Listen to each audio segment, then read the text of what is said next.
Good morning, gamers. Happy Friday. I hope y'all are feeling good. I sure am. I got an interesting story for you today. It's called Story Time with a Dead Man.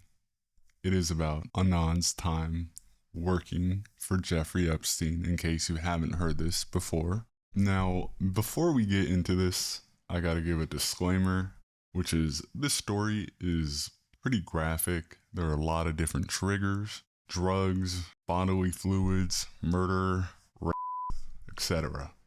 If this is something that is triggering for you, I advise that you click off the video now. I'm not going to be actively censoring everything. I'm just going to read it how it was written. And yeah, that being said, if you do choose to keep listening, just sit back, relax, have a snack, take a nap, listen along, or watch the absolutely egregious gameplay from me and my friend, and I hope you all enjoy. Story time with a dead man. I'm gonna tomorrow, X. I'm also sending 3 packets of copied information to the media. 1 to CNN, 1 to MSNBC, and 1 to Fox News. You will all have to see which one tells the truth about the information they receive and who doesn't. I trust 4chan to do this because of our history of releasing legit info in the face of mass media cover-up. I have been a professional driver/security guard for a circle of very wealthy people for almost 8 years. I started by working the door at a private gentlemen's club outside of the DC area. From that job, I was introduced to some employment managers for Jeffrey Epstein. Because I had experience as both a cab driver and a bouncer, as well as always overlooking and keeping my mouth shut about the drugs and prostitution my employers at the club profited from, they thought I'd be a good fit to work the weekends or Mr. Epstein. At first, I didn't do very much. Definitely nothing important. I would run errands mostly and do anything my manager, who reported directly to Mr. Epstein, wanted me to do. So say the gardener calls out sick one day, it would be me mowing the lawn in his place. I was sort of a floating general helper. Inevitably, I ran into Mr. Epstein now and then, and he was always very personable, enthusiastic. I had heard about his original court case and the rumors and everything, but just meeting this guy made me feel like it was all a lie because he seemed so kind and genuine. I thought he was really just this hotshot money man, like a Bruce Wayne or Tony Stark kind of figure, and I think ultimately that's how he wanted us all to see him. His God complex was, to say the least, very developed. Eventually, I was trusted with bigger jobs. I think I got a good reputation because I cleaned one of Mr. Epstein's bedrooms one day. There was, to my dismay, a mixture of shit and on the bed sheets. I dealt with it professionally and I didn't say anything. I knew by then that someone is always watching. There are cameras in almost every single room save Mr. Epstein's private office and regular bedroom. He had several bedrooms, but one was his favorite, I guess. His main room. I never mentioned it to anyone, but I still got a thank you from my manager for being discreet. One day, I was asked to go pick up a masseuse from a bus station. I didn't ask her age, I knew better, but she couldn't have been older than 16. I got a really bad feeling in my stomach because at this point, denying Mr. Epstein's taste would be borderline irrational. I did my job though. I took her to his house, and a few hours later, I took her back to the bus stop. She was crying, and I didn't talk to her about it. A few weeks later, I did it again. Now my manager tells me that Mr. Epstein would like me to take over all of his various pickups and drop-offs. They called it cutie duty. Fucking barf. But it was more than just girls. I would pick up drugs and other assorted packages, most of which I had no idea the contents, but as far as I was concerned, the less I knew, the better. I was getting paid very well for the amount of work I was doing. In a given day, I spend 3, maybe 4 hours doing anything that could be considered work. The rest of the time, I either sat in my car browsing 4chan on my phone or inside pretending like I was rich and this was my house. For this, I was being paid $75K a year, more than I ever even hoped to have made in my whole life. When I took over doing most of the driving, it went up to $115. Every time my job became more illegal, the money would get better. That's his tactic. He knows that people will do just about anything for the right price. I just want people to know, I guess, call it a public confession because I'm guilty. I guess I don't care that much because I'm gonna be dead. I've done things I can't forgive myself for, and I think they'll have me killed anyway. I'm gonna do it on my own terms. Anyway, Mr. Epstein is very shrewd. He pays you a lot, but not enough for the shit you have to do. And he tries to find the absolute least amount he can pay to keep you doing it. For me, disgracefully, that was around $150K. I stayed on cutie duty for about 4 months, then Mr. Epstein took a trip abroad and he loaned me out to another family, the Romneys. Now keep in mind, I never met Mitch Romney and I don't think I even worked for him. I just worked for the family. I reported to an employment manager as usual. I was tasked with driving a young man named Cole around wherever he wanted. Cole was probably 22 and already his license had been suspended for drunk driving. He lived in a huge house out in the middle of nowhere outside Boulder, Colorado. He lived in a huge house out in the middle of nowhere outside Boulder, Colorado. Man, it was beautiful. If I could have stayed there forever, I would have. I suspect it was a vacation cabin, mansion, owned by his parents, but I digress. Every weekend we would drive into the city, he would get shit-faced drunk, find a woman or a prostitute, and I'd take us all back home. Cole was a total piece of shit. If you remember Scumbag Steve, just imagine if Steve's parents were multi-millionaires, if not billionaires, and you get the idea. So one morning, after a typical Saturday night, I report for duty 8 a.m. sharp, knowing damn well that Cole isn't going to drag his ass out of bed until at least 3 p.m. Here he comes hobbling down the driveway in his socks to my car. He usually texts when he's up and I come inside and start cleaning up his messes. No text today.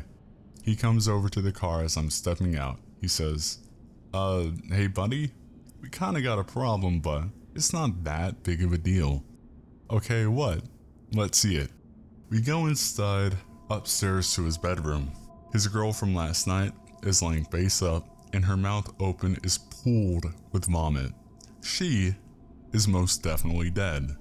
As far as I can tell, she overdosed on whatever combination of prescription drugs that they were doing, passed out, puked, then suffocated on her own vomit. I'm absolutely flipping my shit, and I've got my phone out dialing 911. Cole slaps it out of my hand and says, hold on. He says he can't get in trouble because it will look bad on his family. I said, Cole, you've already been getting into trouble. He says he knows, just not this kind of trouble. He says I'll get a big bonus if I just deal with it myself. Now, I'm way out here in the middle of nowhere, and the implication from day one of my employment in this circle has been that if I mess up, I might suffer harsh consequences. I know what I did here was wrong. I know that, and I am so sorry. I asked him what I'm supposed to do. He just says, wait. He gets a different phone out of a drawer. He starts making calls. After a few minutes, I'm waiting in the hallway. He's casually pacing around the corpse. He gives me GPS coordinates for a little spot off 111 and out in the mountains. I'm supposed to wrap her up, take her there, and drop her off. He said there would be guys waiting there to take her. It's a long drive and I don't look forward to it one bit. I wrap her up in his comforter. He stops me. Bro, he says. Bro, not that blanket. That's like the softest blanket in the world, dude. No way. He gets me a different one from the closet. Fucking gentleman, Cole was. He's got an F-150 at the property, used for landscaping work. I put her body in the bed with the tarp on top, then I fill out the rest of the back with landscaping supplies, fertilizer, tools. I tried to make it look really natural and boring. I'm shitting bricks. I can't believe I'm actually doing this, but he's promising me that if I get busted, I'll have the best lawyers money can buy, and I mean him. She's dead already anyway, and it's unlikely he would even get into any real legal trouble, just bad press. So what's the difference? The whole time driving, I'm just sweating right through my clothes. I have to stop twice to puke. When I get there, there's a little dirt spot you can pull off into, and sure enough, there's a big black SUV and a Jeep with some off-road tires. Now, I'm not just about to assume these are the body people, so I stop and get out and approach the SUV. The window rolls down and there's a woman who's probably in her 50s and a big guy driving. I don't know what to say, so I'm kind of just like, how's it going? Feeling like a complete fucking idiot. She makes a call and describes me to the person on the phone, then she puts it down and says, "We're who you're looking for. Is it all under that stuff in the bed?"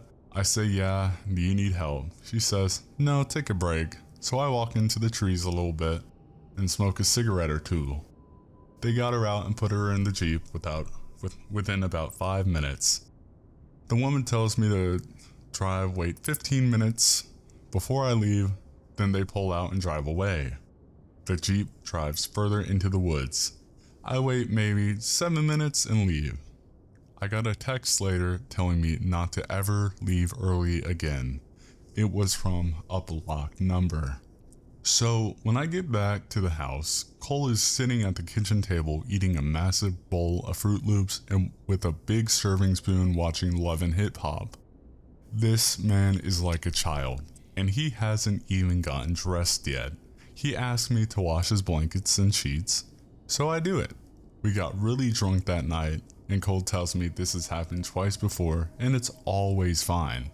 He says he's like Scarface and shit. I hate him. The remaining few months go by without incident, and he gets his license back, freeing me at last. Mr. Epstein doesn't need me at this time, but I do get referred as a reliable driver to the big wigs at Def Jam Records, who assigned me to work on Rihanna's crew while she promoted Talk That Talk, at the time her 6th and newest album. I never met Miss Rihanna in person, just in passing now and then, but I found this job to agree with me a lot better than the others. I drove a van stacked with promotional gear from city to city while she toured. A few times I was sent to pick up Molly and was taught to use test strips to test for purity. If it was not pure, I was supposed to walk away. But it was always pure. There are circles within circles of connections. I believe there is an entire shadow economy strictly for the rich and famous to get their rocks off collectively. One thing I didn't learn about Rihanna is that she enjoys young females as well. I was sent to pick up 2 young girls and bring them to her hotel room. Of course, I was met outside the door by someone more important to me. This struck me as odd because, as far as I understand, Rihanna is not a billionaire like Epstein, but she was even more insulated and protected than he was. I'm sure a lot of that has to do with just personal choices regarding security, but I get the picture that in this world, influence and money both equal power, and Rihanna, especially in 2011 and 2012, was highly influential. All I had to do was mention her name and girls would get in the car. Cigarette break, boys. My nerves are so shot. I keep thinking I hear cars pulling up and I'm getting really paranoid. Give me a couple minutes. So the most noteworthy thing here that happened while working for Def Jam is when Rihanna had a party to celebrate the end of her tour. Everyone was there. I mean, all of the pop stars were there. Jonas Brothers, Lady Gaga, Justin Bieber, and even a few old heads like Elton John and some actors. I noticed John Travolta for sure, Seth Rogen, Emma Stone, Bradley Cooper, to name a few. For this party, I was, of course, tasked with getting entertainment. They wanted, quote, as young as I could get, end quote, and, quote, as many as I could get, unquote. Ostensibly, they were being hired to be wait staff, ballet drivers, etc., but the plan was to switch it up on them when they actually get there, give them drugs, money, whenever they need to do what they wanted them to do, which was essentially be all expenses paid prostitutes for whoever wanted them. That part, thankfully, was not my job. I'm just the piece of shit who tricked them into going. I picked up 5 young girls from a mall, a couple of teenage boys I found walking along the road, then I got a hold of an escort company to fill it out and make an even dozen. The ones for the escort company were not underage, and I was severely chastised for it. My manager basically asked if I ever wanted to work again. I said yes. He said, then act like you've got some goddamn sense. I didn't make this mistake again. After the tour ended, I was just on my own for a month or so. I rented a house near Tulsa and basically isolated the entire time. I was starting to get ideas in my head about going to trade school or something when I was called back to come work for Mr. Epstein again. At this point, I developed a bad coke habit, of which I've only been sober a few months to this day. I needed something to make me do it. Coke makes you numb in a way that not much else does, and believe me, I've tried just about everything. There are research chemicals no one has even heard of that get traded around in these circles. When I came back to work for Mr. Epstein on his island, I was going through an 8-ball every day or two. I binge drank at night, but I had to keep focused during the day. The coke wired me up, and the liquor brought me back down. That's the only way, mentally, I could really cope with what's happening. I was flown into his now infamous island to be one of the regular staff. Essentially, I lived on this island for free while getting paid to maintain the grounds and keep the buildings up. When Mr. Epstein was there, obviously he would bring his own entertainment, so I didn't even have to do that. I thought, this sounds like a fucking fantastic deal. Island paradise? Great wages? Not much real work? Count me in. Out of all my sins, I think sloth is the most damaging one I indulge in. I always look for the easy dollar, and that's why I am prey for people like this. Now, first of all, this island is like paradise on Earth. It's always a comfortable temperature. The rains are breathtakingly beautiful, and the architecture and decor of the houses are exquisite. Yes, the bathhouse is really creepy. The fake doors are there to confuse flyby surveillance, if anyone was wondering. The other regular staff were hard to get along with. They were all creeps, and I mean capital C fucking creeps. Made me wonder about myself, honestly, that I'm here put with them. They all joked about getting Mr. Epstein's leftovers, and the talk was constantly about when Mr. Epstein was going to visit the island again, when he would bring important people, world leaders, CEOs, etc. I and most of the staff were totally kept out of sight. We weren't allowed to work in an area unless we knew it was empty. One of his most trusted employees could actually be in the building with him and high-powered friends. Sometimes, though, it would just be the family and things were more relaxed.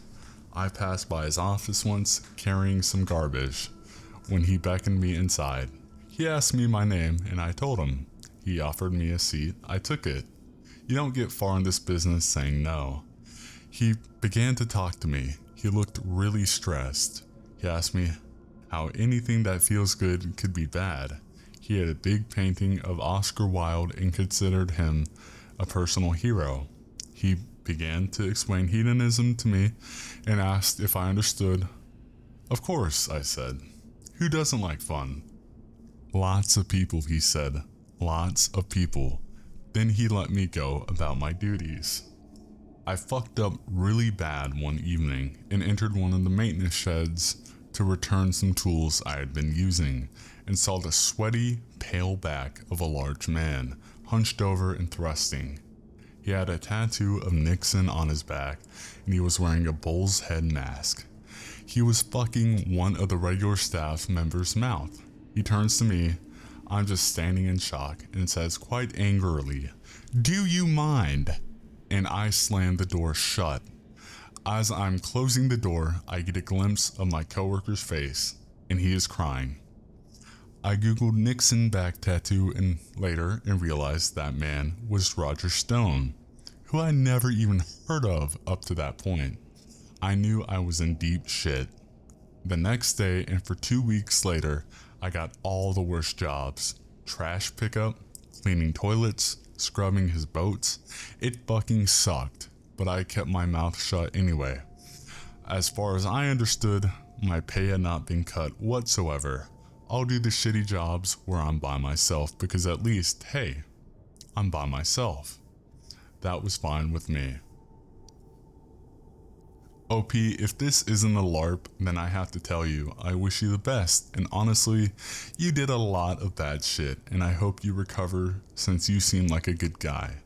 If you are LARPing, then nice job, since I'm entertained, and this is a good LARP. I'm not a good guy, but thank you. If this was the movies, Punisher or whoever would rip my spine out of my back, and I deserve it. I'm not a good guy. Anyways, things started getting really tense on the island from that point. People started making little comments to me about being nosy or about minding my own business. I started to get worried I'd be branded as a troublemaker, which you don't want to be. Things turn very quickly in this business. That's how they've kept a lid on it for so long. Any small mistake and you're out. Most people are let go with NDAs and the understanding that they will be watched for the rest of their lives, which ultimately is how I got out as well. After Epstein died, they cut me loose. I guess they figure since he's dead, nothing I would know would matter anyway. They're probably right, honestly. It probably won't matter anyway, but the rest of my time on that island was pure terror. I was just waiting to be taken away or worse. Never happened, but I was still really scared. I saw a few of their weird plays that they would do around the bathhouse.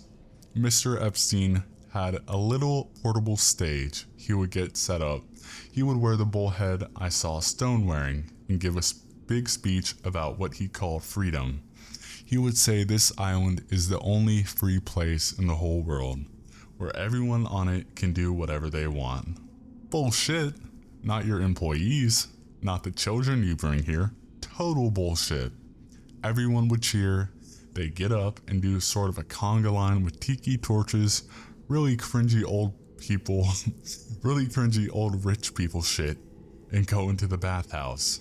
There is a trapdoor on the floor that has not been reported in any of the investigation photos that I've seen, which lead to what they call the chamber, and it is essentially a bondage dungeon.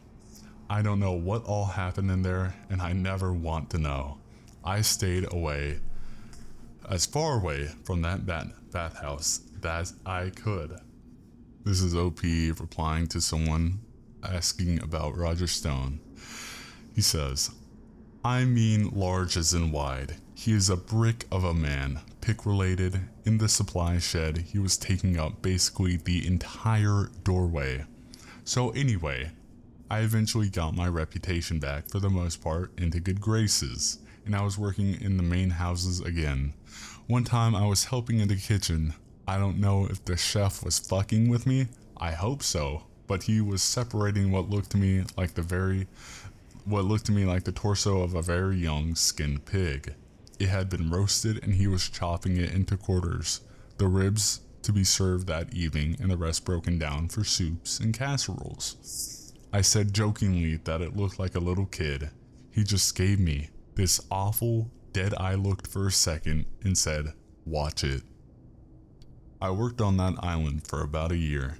In 2013 to 2014, Mr. Epstein chose me and two other employees from the island to come with him to a winter retreat in the Swiss Alps. He owned a small, billionaire small, mind you, cabin, again, mansion, there, and wanted people he knew he could trust. Because most of the staff, most of the staff would be local hires. Our job on the surface was to help manage all the employees, like supervisors basically. But the unspoken task would be keeping everyone either in the dark or quiet. Mr. Epstein had a real fondness for plump Swiss young Mr. Epstein had a real fondness for plump, young Swiss blondes, and the Swiss, as he would explain, have a very, quote, progressive idea regarding age of consent. He viewed this as a more relaxed way to do what he does, more casual. Part of the thrill for these people, I think, is in the fact that it is illegal and they could get in big trouble when they go to places that are more friendly with the idea of an older man having sex with 15-year-olds. It's, quote, to take a break, unquote, so to speak. The Alps themselves, wow, man. I mean, wow. I've been all over the United States, and nothing in this country compares to Europe in terms of sheer beauty. Sometimes early in the morning when I come out of my cabin to stretch, looking at the trees, smelling the crisp, clean air, just for a minute, I'd forget what I have done and what I'm doing.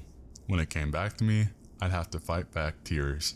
I want the mountains there to be the last thing I think about before I die. Sorry, I'm taking breaks to peek out of my windows like a crackhead. I might actually bail and go find open Wi-Fi somewhere, maybe in another state. I don't know. I'm getting more and more paranoid. My lights flickered and I almost shit myself. I think I might get back on the wagon just for tonight and go get some liquor. Be a little patient with me. So I've been there, not 3 days, while me and two from the island were doing bumps of coke off of a butter knife in the lower garage. A boy, maybe 14, skinny, blonde, pale, and naked, comes through the doorway right towards us. He's speaking French, but I think I got the gist of what he was saying. He was asking for help. He looked hysterical. Immediately, my two friends were out of there, and I shouldn't have been far behind. I told him, calm down. It's okay. I'm gonna help you. I just wanted him to feel better. This all took maybe 30 seconds before one of the nannies came in. He looked at her, confused, and I get the picture that he was just trying to decide if she could be trusted. She couldn't. She shushed him and put her jacket over him and took his hand. He was speaking French as well, and it sounded like a mother consoling a frightened child. She led him back into the house. I did not see him again. I never mentioned it to anyone, and nobody ever mentioned it to me. During my last couple of weeks there, I witnessed firsthand the murder of an independent journalist. I don't think he was actually a journalist. I think he had maybe a blog or a YouTube channel, but I never heard of him, and I don't know his name, so I don't think he was anyone with any real connections. He was one of the local hires, a dishwasher, but he was seen with a cell phone out, possibly recording. Me and the other two from the island were asked to, quote, check it out. So we go get the guy and asked him to empty out his pockets. Sure enough, he's got a phone. We told him to unlock it. He wouldn't. One of the other guys made a call, came back, and slugged him directly in the nose. I think he broke it because there was just blood pouring out and the guy started screaming. I don't think he'd ever been hit before, but me and the other guy held him down. Fuck it, I'll say their names. It was Daniel Robinson from South Florida and Marcus Harper from Nevada. Marcus and I were holding him down, and Daniel punched him again and told him to unlock his phone. He complied this time, and sure enough, there were pictures and videos from inside of the house. We knew he hadn't sent anything out because only wired connections worked there. I guess they had signal jammers or something, or maybe because it was just so remote.